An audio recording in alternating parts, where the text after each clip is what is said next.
સ્વાધ્યાય 13.1 દાખલા નંબર 1 જેની રકમ છે કે એક રેલવે સ્ટેશન પર કાર પાર્કિંગનો દર નીચે પ્રમાણે આપેલો છે. તો આના પરથી પાર્કિંગનો દર અને તેને અનુરૂપ સમય એ આપણે તેનો ગુણોત્તર છે તે શોધવાનો છે અને ચકાસવાનું છે કે બધાનો ગુણોત્તર છે તે સરખો છે કે નહીં. સૌપ્રથમ પાર્કિંગનો સમય છે તે 4 કલાક છે ત્યારે તેનો પાર્કિંગનો દર એટલે કે 60 રૂપિયા છે.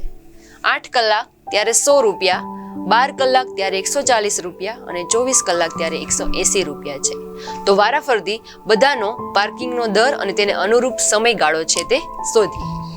તો અહીંયા લખીએ ત્રીજો ભાગ કે પાર્કિંગનો દર ગુણોત્તર અનુરૂપ પાર્કિંગનો સમયગાળો. પાર્કિંગનો દર છે એટલે અંશમાં એટલે કે આવશે 60 છેદમાં તેને સમયગાળો એ છે 4 કલાક. જો અહીંયા ગુણોત્તર છે તો આપણે જોયું એ પ્રમાણે ગુણોત્તરમાં એકમ લખવાના નથી. 60 ના છેદમાં 4 તો અને છેદ ઉડાડીએ તો કે 15 4 60 તો અહીંયા આવશે 15 છેદમાં 1. જ્યારે તેનું અતિ સંક્ષિપ્ત સ્વરૂપ હોય ત્યારે તેને ગુણોત્તરમાં કહેવાય. તો 15 ના છેદમાં 1 હવે તેના છેદ નથી ઉડતા તો આ થશે તેનું અતિ સંક્ષિપ્ત સ્વરૂપ. એવી રીતે બીજી માટે ચકાસીએ તો એ આવશે 100 ના છેદમાં 8.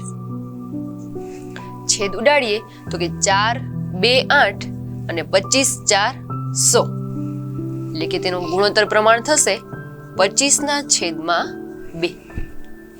ત્રીજી રકમ છે 140 ના છેદમાં 12. તો છેદ ઉડાડીએ 140 છેદમાં 12.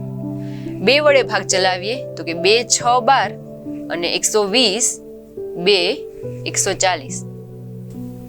ત્યારબાદ ત્રીજા માટે જોઈએ એ છે 140 છેદમાં 12.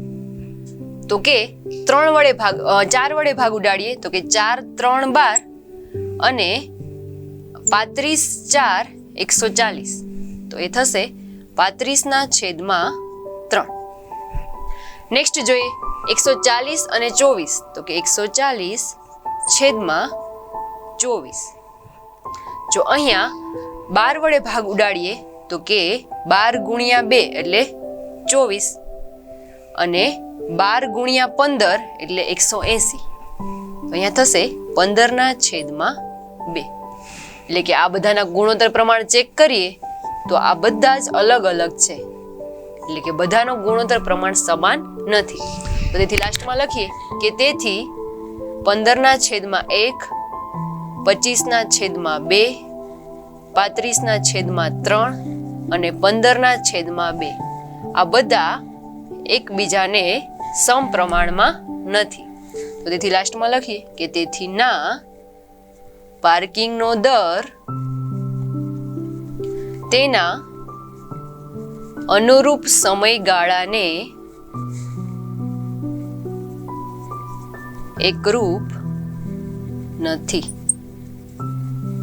તો આ થશે આપણો જવાબ.